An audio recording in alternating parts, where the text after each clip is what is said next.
আসসালামু আলাইকুম ওয়া রাহমাতুল্লাহ। প্রিয় বন্ধুরা, প্রাকৃতিক দুর্যোগ এটি একটি আল্লাহর আযাব। এরকম আরও অসংখ্য আল্লাহর আযাব থেকে বাঁচতে আমাদের প্রিয় নবী রাসূলুল্লাহ সাল্লাল্লাহু আলাইহি ওয়াসাল্লাম নিয়মিত ছোট্ট একটি দোয়া পড়তেন। হাদিসের বর্ণনা থেকে তা সুস্পষ্ট, এটি ছিল উম্মতে মুহাম্মাদের জন্য অন্যতম শিক্ষা। কি দোয়া পড়তেন বিশ্বনবী সাল্লাল্লাহু আলাইহি ওয়াসাল্লাম?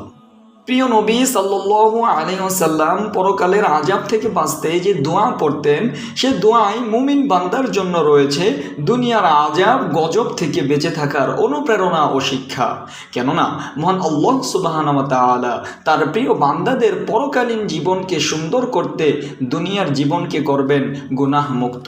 আর গুনাহমুক্ত জীবনের অধিকারী ব্যক্তিকে আল্লাহ সুবহানাহু ওয়া তাআলা কখনো আযাব গজবের সম্মুখীন করবে না, বরং তাকে দিবেন যথাযথ নিরাপত্তা। এটাই মহান আল্লাহ তাআলার ঘোষণা।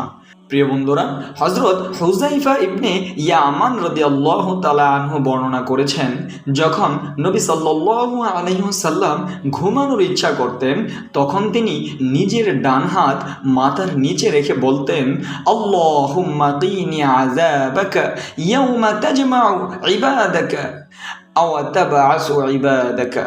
প্রিয় বন্ধুরা, দোয়াটির অর্থ হচ্ছে, হে আল্লাহ, যেদিন তুমি আমার বান্দাদের একত্রিত করবে অথবা পুনরায় জীবিত করবে, সেদিন আমাকে তোমার আযাব থেকে হেফাজতে রাখো।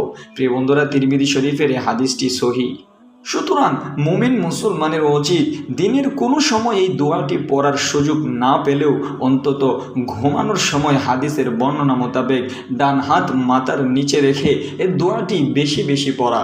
মহান আল্লাহ সুবহানাহু ওয়া তাআলা মুসলিম উম্মাহকে দুনিয়া ও পরকালের আযাব ও গজব থেকে মুক্তি পেতে হাদিসে উল্লেখিত দোয়াটি বেশি বেশি আমল করার তৌফিক দান করুন।